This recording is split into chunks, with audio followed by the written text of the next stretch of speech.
Croeso cynnes i'n grandawyr ffyddlon yma ar Allez, Rouges, neu os chi newydd ymuno ni, lle chi wedi bod? Croeso i Neis. Ni yn dilyn taith Cymru o gwmpas Ffrainc, a heddi fi'n cael cwmni Emyr Lewis. O'n i jyst i gofyn i ti, Emyr, sut fi'n mynd i gyflwyno ti? Cyn, mlaen ysgellwr, cyn wythwr, be wedys i'r ddau? Na, dwi ddim yn ar adron nawr. Blaenwr gorau Cymru. Dyna ni, blaenwr gorau Cymru ar y pod. Eriod, ar y pod. Mae Emyr ma wrth gwrs i drafod tîm Cymru. Dim ond 2 chwaraewr sy'n cadw eu lle o'r gêm na yn erbyn Fiji, Talupe Faletau a Zamit. Dewi Lake yn dechrau fel capten. Mae'r 2 glog ar wisg David Jenkins a Chris tu ôl iddo yn y pac, tra bod Thomas Williams yn ennill ei canfed cap wrth ymyl Gareth Anscombe sydd wedi gorfod aros i chwarae mewn Cwpan byd. Ni'n mynd i fynd trwy'r cyfan gyda Emyr Lewis. Ni hefyd mynd i cael cwmni Mason Grady a fe glywch chi Gwyn Jones ar y podlediad wythnos diwetha yn proffwydo dyfodol disglair iawn i'r canolwr. Croeso i Allez Rouges. Reit, 13 newid, Emyr, dyna be o'n i'n disgwyl, be wneud i o'r tîm? Ie, na beth o'n i'n disgwyl. O'n i'n falle'n disgwyl bod Henry Thomas yn chwarae, ond mae fe wedi anafu lunyn ni ar yn ystod yr ymarferoedd mae wedi wneud yn ystod yr wythnos. Yn amlwg oedd angen gemau ar Talupe Faletau. Felly, ie, rhywbeth tebyg i beth o'n i'n disgwyl. Mae angen rhyw fath o ddilyniant yn y chwarae, ond hefyd mae rhaid cael eu cydbwysedd yn iawn wneud yn siŵr bod rhai o chwaraewyr sydd falle heb chwarae hyd yma yn cael y cyfle i brofi pwynt a i falle rhoi i llaw lan i chwarae penwythnos nesaf. A hefyd y cydbwysedd o ran profiad. Mae sawl chwaraewr profiadol, Faletau ti newydd enwi, un Anscombe nôl Talupe Faletau, Dan Lydiet. Rwy'n rhengol welon ni yn y 2 braf gyntaf yn Affrica. Ond y 2 glo yn weddol ifanc, o'n nhw'n chwarae Gymru dros 20 blwyddyn yn ôl. Be wneud i'r partneriaeth yna rhwng David Jenkins a Chunza? Edrych mlaen i fe, achos dim ond 3 clo cydnabyddedig sydd gyda ni ar y daith yma. Os gyda un o'n nhw i nafu, wel, mae'n amlwg bydd rhaid i Christian Jay edrych ar y safle yna. A ni jyst yn edrych yn fe nawr yn cynhadedd y wasg. Mae fe'n enfawr. A mae'n eiddfed fyd yn siarad. Ie, oedd e'n, beth oedd e'n siarad? Oedd e'n siarad synwyr cyffredin. A jyst y ffordd oedd e'n just yn cerdded paso fi. O'n i'n meddwl bod fi'n gymarol fawr, ond boes bach. Mae boes yn anferth y dynodau hyn, ydyn nhw, ti'n modd? A maen nhw'n edrych yn ffit hefyd. A mae'n amlwg bod nhw wedi bod yn ymarfer yn galed iawn yn ystod y misoedd diwetha. Ond fi'n edrych mlaen i weld y chwaraewyr hyn. Ti'n modd fydd a cyffroes jyst i weld beth maen nhw'n gallu gynnig i ni. Gallwn ni byth a diastyru Portugal, achos na'r peth diwetha ni moyn yw jyst mynd mewn a dim ond jyst ennill y gêm. Mae angen pwyntiau bonus nhw ni, mised pwyntiau diri yn ni, achos os bod Fiji yn ennill yn erbyn Australia, mae'r grŵp unwaith eto o dan y fantol. A dwi actually meddwl fydd Fiji yn ennill. Dwi'n rhaid gweld Cymru a Fiji mynd trwyddo, ond dyn ni ddim yma i sôn am y gêm na. O ran Chunza, ti'n gallu rhoi rhyw syniad o'n i pa mor wahanol yw fel cloach. So, wedodd e nawr bod e moyn cadw, mae'n athletic, mae'n chwarae i garwisg fel rhengol, ni wedi gweld yn y rhif 6 a rhif 7. Dyna'i pwynt gwahanol os hoffed i. Ni'n mynd i weld unrhyw beth steil gwahanol. Wyt ti'n gwybod beth yw steil Cymru ar hyn o bryd? Na, dwi ddim yn, achos yn erbyn Fiji, o'n i'n meddwl bod nhw'n rhywun allan ai chwarae gêm geidwadol. O'n i fod yn deg, fi wario nhw gêm 15 ond nhw yn lledu'r bêl. A dwi ddim yn siŵr iawn os oherwydd bod yna elfen o banic yn ei chwarae nhw a bod nhw wedi efelychu fel oedd Fiji yn chwarae, neu os da na'r arddull oedd Warren Gatton am fi mas. A fwynheus i'r gêm yn fawr iawn. Ti'n modd oedd y naill un mae'r llall fi wario nhw'n dda. Ti'n modd o'n i bai am y 10 munud, cwarter awr ddiwetha na, oedd yna banic yn mynd trwyddo'r y garfan a ti'n modd o'n i'n panico fel sylwebwr a dim ond fel oedd y chwaraewyr. A ti'n modd, os ni'n ni siwc yn mynd o gangymeriadau, o'n i'n rheoli'r gêm yn llwyr gyda 20 munud i fynd. A just cangymeriadau bach, just yn ymharu ar llif y chwarae a just rhoi y momentum nôl i Fiji. Ond dwi ddim yn siŵr iawn beth yw arddull Cymru ar hyn o bryd. Falle gawn ni weld mwy o fe dy Sadwrn. I fi'n gobeithio bod ni yn mynd i weld y chwaraewyr ifanc yn dangos i doniau nhw a dangos beth nhw'n gallu gwneud a lledu'r bêl a dod mewn y chwaraewyr fel Lewis Rhys mewn i'r gêm a dair hefyd just i weld beth maen nhw'n gallu cael ei gynnig. Ddigeirodd damit wyth am ddiffynwr yn erbyn Fiji. O'n i'n meddwl gath y gêm da. O ran canol cae, Johnny Williams, Mason Grady, dim ond unwaith maen nhw wedi dechrau gyda'i gilydd yn y gêm ola yna yn erbyn De Affrica. Oedd e'n bell o fod y gêm delfrydol iddyn nhw. Be ti'n disgwyl gweld o Mason? A ydw e'n broblem bod ni ddim yn gweld y cyfyniadau yma'n cael lot o amser ar y cae? Mae fe'n broblem, ond mae'n amlwg bod nhw'n ymarfer gyda'i gilydd yn drylwyr o'n i'n gwrando yn y Mason Grady yn y gynadledd a ti'n modd oedd e'n gweud bod nhw'n dechrau asio fel partneriaeth. A gweithio bod y partneriaeth yna yn mynd i flodeuo, achos mae'n holl bwysig i ddyfodol Rygbi Cymru. Felly i fi'n gweld nhw dy Sadwrn yn cael digon o feddiant. A mae hwnna'n holl bwysig, mae rhai ni roi sylfaen i'r olwyr hyn. A os gewn nhw hynny gyda Gareth Anscombe, wel, mae pwynt y fe brofi ar ôl yr anafiadau mae wedi cael. A fi'n gobeithio bod nhw yn mynd i ledu'r bêl mwy a dod â Johnny Williams ar onglau gwahanol, dod â Mason Grady ar onglau gwahanol, croesi'r linell fantes na, jyst rhoi cyfle i'r blaenwyr iddo rown y gornel a wedyn ni bydd y gêm yn agored. Pwy fydde well dy ti gweld yn y Crys 30? Achos mae brwydr na rhwng Anscombe a Bigger wedi bod yn ymlaen am beth amser.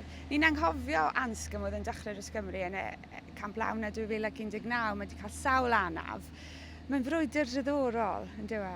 Mae fe'n brwydr diddorol, Sam Costello un arall. Ti'n modd, dibynnu pa fath o arddull mae Cymru'n ceisio ei fabwysiadu. Os bod e'n gêm ceidwadol, mae Dan Bigger yn well na'r ddoi nhw, achos mae fe'n gallu cico'r corneli, mae fe'n cico'r uchel, mae fe'n adennill y bel o fyna. Ond os chi am gêm agored, felly ta Costello a Anscombe yw y ddoi gorau yn y sefleoedd hynny, achos mae Costello i fod yn deg, mae fe'n aros yn fflat iawn, mae fe'n dod ar olwyr wedyn ar onglau gwahanol, ond mae ddi'n ddiddorol iawn a bydd yn ddiddorol gweld pwy mae Warren Gatland yn mynd i bigo o fan hyn mlaen a os bod e'n mynd i bigo gwahanol maswyr i wahanol games. Amhosib gorbwysleisio pwysigrwydd buddigoliaeth, achos ges i'n synnu, dyw Cymru ddim wedi ennill 2 gêm olynol ers Tachwedd 2021. Mae hynny'n sbel fawr yn ôl. Mae fe'n, oeddi Cymru mynd i golli'r penwythnos, dwi ddim yn gweld ni. Tro diwetha weles i Portugal yn chwarae oedd 1994, a ni'n chwarae yn y gêm yna, pa mor hir nôl o fi.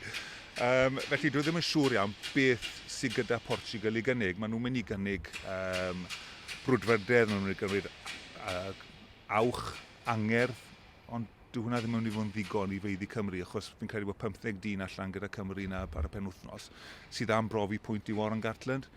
Yr unig beth i fi yn gofidio am, odyn nhw'n mynd i fynd allan a perfformio fel unigolion, mwyn profi'r pwynt na, neu odyn nhw'n mynd i perfformio fel tîm sydd yn angenrheidiol os ych chi am cael buddigoliaeth a buddigoliaeth swmpus. Ti wedi bod yn rhan o dîmau sydd wedi gwneud na, lle mae'n amlwg mae'r unigolion yn chwarae am ei hun? Ydw, fi wedi. Ti'n bod, yn wedi yn y gymau rhag brofol ag ati, mae pwyntiau gyda nhw i brofi. Mae fe'n anodd, achos gweda bod ti'n mynd fel, wedwn ni fel safle rhengol fel enghraifft, ti ddim am i'r rhif 8 neu rhif 6 i wario'n well na ti, achos mae'n amedd bod ti ddim yn y tîm. Ond ar diwedd y dydd, mae rhaid i edrych ar y garfan yn gyfan gwbl a beth yw'r gorau i'r garfan a dim i ti fel unigolyn. Mae'n swnio fel bod ni mewn maes adeiladu, dwi'n gwybod, mae pob sŵn posib wedi tarfu ar y pod yma, ond be mae fel chwarae mewn gêm, nes i sôn am chwarae Portugal 94, pan chi yw'r ffefrynnau, mae disgwyl yno chi sgorio lot o geisiau. Mae'r pwysau yna, achos dim chi yw'r ffefrynnau, mae pobl yn disgwyl chi ennill yn gymarol hawdd, ddilwn ni mas ar erbyn Portugal.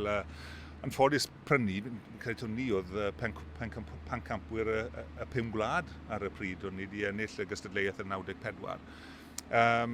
Felly, o'n ni allan na, ni oedd y ffefrynnau clir, a fi'n credu oedd y sgôr yn 102 bwynt i 10. Felly, oedd hi'n tipyn o chwalad. O'n i'n wario blaen ysgellwr ochr agored ar y pryd, gyda Scott Gwinnell a Hemi Taylor yn y rhengol gyda fi. Felly, rhengol enfawr yr adeg hynny. A ti'n modd, o'n ni allan na, o'n i'n dîm oedd wedi asio gyda'n gilydd hefyd, o'n i wedi bod yn chwarae, o'n i'n gyfarwydd ar steil ar arddull, o'n i'n ceisio ei fabwysiadu. Felly mae'r pwysau yn mynd i fod ar Gymru yn gyfan gwbl, a mae'r rhain o ddechrau. Mae'r rhain o ddechrau ar dan, a mae'r rhoi'r stamp ar y gêm, a dim rhoi unrhyw hunan hyder neu hunan gred i Portugal. A jyst un ar ffal o ta, oes angen gêm arall yn y fe? Heb ymheuaeth. O ti'n lle gweld, oedd e yn y gêm, ond oedd e ddim cweit mor siarp o beth ni'n disgwyl. Dim oes faint o waith ffitrwydd chi'n neud. Dych chi ddim beth mae'r Sais yn galw'n match fit. Mae fe'n hollol wahanol. Ti'n mwyn gallu difyr ar y ca, ti'n neud un rhediad, a ti'n mas o hanner yn syth bin. Mae rhaid i gael o leia 2-3 gêm, a fi'n gweithio bod e'n mynd i gael o leia awr disadwn, a wedyn ni gael le o'r ffwyso cyn gêm Australia. Reit, Emyr, diolch yn fawr. Mae blaenwr gorau Cymru erioed yn gadael ni nawr ac yn gwneud lle un o gynolwyr mwyaf addawol Cymru ar hyn o bryd. Mason, pan o fynydd y wasg i ti mewn fyna, sut oedd hi'n gwylio o'r Eisteddle dydd Sul, wedys ti oedd hi'n afreal. Falle fod hi'n afreal nawr bod ti'n gwylio nôl, bod chi'n gwybod bod chi wedi ennill, a'n gallu felly gwerthfawrogi'r cyffro y drama, ond faint o nerfau oedd y misg y fainc nawr y pryd? Llawn nerfau. 20 munud olaf, oedd yn teimlo fel 50 munud, ti'n gwybod.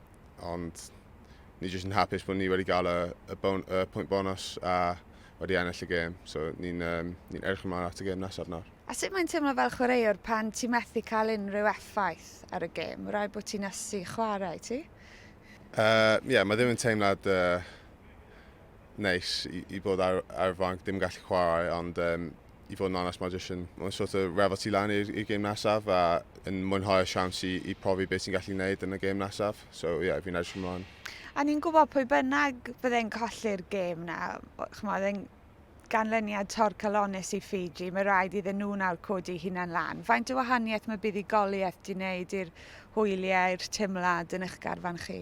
Mae'n wastad yn neis gael W y dechrau'r tournament. Mae jyst yn set y ti lan wedyn am y gweddill y tournament. Mae'n teimlad neis yn y camp right now, so ni'n bach yn mwy confident. A fe fydd yn golygu ti cynrychioli Cymru mewn Cwpan byd. Ti'n dechrau gyda Johnny Williams yn erbyn Portugal. Ni wedi gweld ti'n chwarae dros Gymru sawl dro. Ydy hwn yn teimlad gwahanol?